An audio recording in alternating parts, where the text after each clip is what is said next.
বিলাস কথা কি কহিব সুখে আমার পয়োধরে নখত রহিয়াতে সাক্ষী গো নীলাজ বলিবে লোকে না মানিব বাধা গো নীলাজ বলিবে লোকে না মানিব বাধা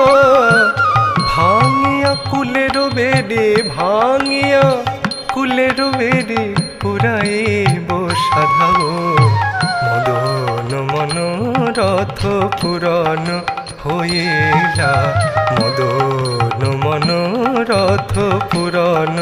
হইলা আহগত নিশিন গুরু গত নিশিন গুরু কুঞ্জে আইলা গো মদন মনোরথ পুরাণ হইলা।